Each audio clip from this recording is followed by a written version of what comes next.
আসসালামু আলাইকুম রহমতুল্লাহি ওবরাকাতুহু। সম্মানিত ইমানদার দিনদার মুত্তাকি পরেজগার ভাই এবং বোনেরা, আশা করব আপনারা সকলে ভালো আছেন। আলহামদুলিল্লাহ, আমি আল্লাহ তাবারক ওয়া তাআলার অশেষ মেহেরবানিতে ভালো আছি। আজকের ভিডিওতে আমাদের প্রশ্ন হলো, কোনো ব্যক্তি আমাদেরকে প্রশ্ন করেছেন এবং প্রশ্নের মধ্যে বলেছেন যে নামাজ যে কবুল হয় না, এই নামাজ কবুল হয় না তারা কয় প্রকার বা কাদের নামাজ কবুল হয় না। আজ আমরা সংক্ষিপ্ত আকারে আজকের ভিডিওর মধ্যে বলতে চাইবো যে আল্লাহ তাবারক ওয়া তাআলা ৫ লোক এমন আছে যাদের নামাজ আল্লাহ তাআলা কবুল করবেন না। আমরা সকলে জানি আল্লাহ তাবারক ওয়া তাআলা আমাদের উপরে, আমাদের মধ্যে যারা সাবালক সাবালিকা রয়েছে, অর্থাৎ নারী পুরুষের মধ্যে যারা জ্ঞানগম্যবান রয়েছে, তাদের উপরে ৫ ওয়াক্ত নামাজকে আল্লাহ তাবারক ওয়া তাআলা ফরজ করেছেন। কেননা কোরআনে কারীমে আল্লাহ তাবারক ওয়া তাআলা বলেন, বিসমিল্লাহির রহমানির রহিম, ইন্নাস সালাতা তানহা আনাল ফাহশাই ওয়াল মুনকার। আবার আল্লাহ তাবারক ওয়া তাআলা বলেছেন যে আমি তোমাদের উপরে ৫ ওয়াক্ত নামাজকে নির্ধারিত সময়ে ফরজ করেছি।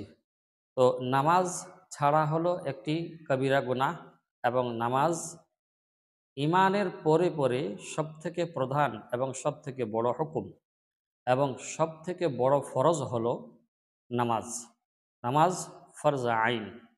এই নামাজের মোকাবেলা কোনো ফরজ করতে পারে না আর পারবে না, শরীয়তে এমন বিধান নেই। তো দর্শক শ্রোতা, চলুন ভিডিওটা লম্বা না করে আজকের ভিডিওতে আমরা বলতে চাইব যে প্রথম ব্যক্তি, ওই ব্যক্তি যার নামাজ আল্লাহ তাআলা কবুল করবেন না, সে ব্যক্তি হলো পলাতক ব্যক্তি। অর্থাৎ তাকে বলা হয়েছে কৃতদাস। কৃতদাস তার মালিকের কাছ থেকে যদি পালিয়ে যায়, তাহলে ততক্ষণ পর্যন্ত তার কোনো ইবাদত কবুল এবং আল্লাহর দরবারে গ্রহণযোগ্য হবে না, যতক্ষণ পর্যন্ত সে তার নিজের মালিকের কাছে ফেরত না আসছে। অর্থাৎ যখন সে আবার পুনরায় মালিকের কাছে ফেরত আসবে, ঘুরে আসবে, তখন থেকে আবার তার ইবাদতগুলো আল্লাহর কাছে কবুল হতে শুরু হবে। তো প্রথম ব্যক্তি আমরা জানতে পারলাম যে কৃতদাস, পালিয়ে যাওয়া কৃতদাস, ঘুরে না আসা পর্যন্ত। তিরমিজি শরীফের হাদিসে এই রাওয়ায়াতটি আমরা পেয়েছি। ২ নম্বর হলো গণকের কাছে যাওয়া। অর্থাৎ অনেক মানুষ এমনও রয়েছে যারা গণকের কাছে যায় এবং গণকের কাছে যে করে হাত দেখায়। তো যারা গণকের কথাই বিশ্বাস করে এবং যারা গণকের কাছে আসা যাওয়া করে, আল্লাহ নবী তাদের জন্য বলেছেন যে তারা হলো অভিশপ্ত এবং তারা কোথাও না কোথাও ঈমান থেকে, ইসলাম থেকে বাহির হয়ে গেছে। অর্থাৎ তাদের যেহেতু আল্লাহ এবং তার রসুল, কোরআন ও হাদিসের উপরে যেহেতু ভরসা নাই, যেহেতু ঈমান নাই, যেহেতু বিশ্বাস নেই, সেজন্য তারা বিশ্বাসঘাতক হয়ে গেছে। এবং এই গণকের কাছে যারা যাতায়াত করে এবং তাদের ভবিষ্যৎবাণীর উপরে যারা ভরসা করে, বিশ্বাস করে, তাদের আল্লাহ তাবারক ওয়া তাআলা ৪০ দিনের ইবাদত কবুল করবেন না। অর্থাৎ ৪০ দিনের নামাজ আল্লাহ তাআলা কবুল করবেন না, যেটা মুসলিম শরীফের হাদিসের মধ্যে রয়েছে এবং মুসনাদে আহমদের মধ্যে রয়েছে। ৩ নম্বর আমরা বলবো মদ্যপানকারী, যারা মদ্যপান করে মদ খায়, তাদের জন্য বলা হয়েছে যে মদ আল্লাহ তাবারক ওয়া তাআলা হারাম করেছেন। এই মদ যারা খাবে তারা হারামকারী করবে, হারাম কাজ করবে। আর যার কারণে মদ পানকারীর ৪০ দিনের নামাজ আল্লাহ তাবারক ওয়া তাআলা কবুল করেন না।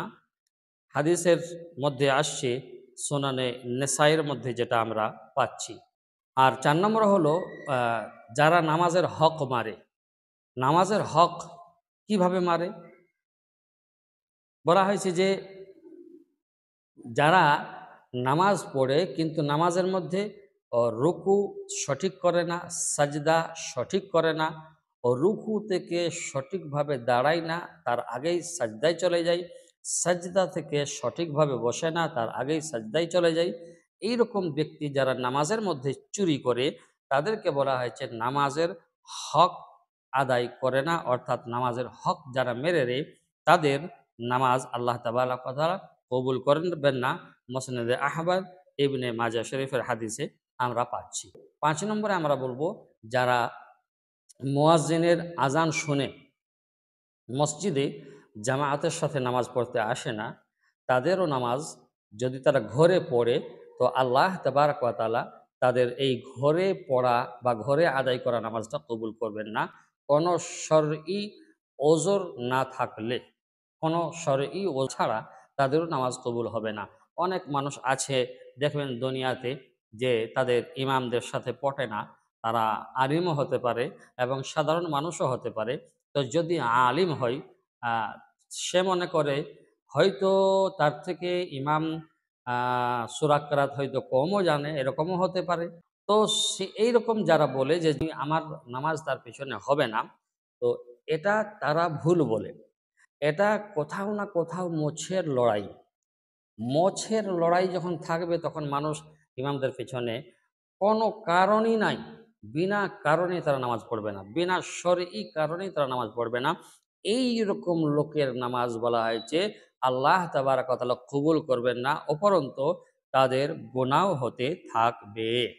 আর আবু দাউদ শরীফ এবং ইবনে মাজাহ শরীফের হাদিসে আমরা পাচ্ছি। শ্রদ্ধেয় সম্মানিত আমার ইসলাম দরদি শ্রোতারা, আশা করব বুঝতে পেরেছেন। ভালো থাকবেন। ওয়াসসালামু আলাইকুম ওয়া রাহমাতুল্লাহি ওয়া বারাকাতুহু।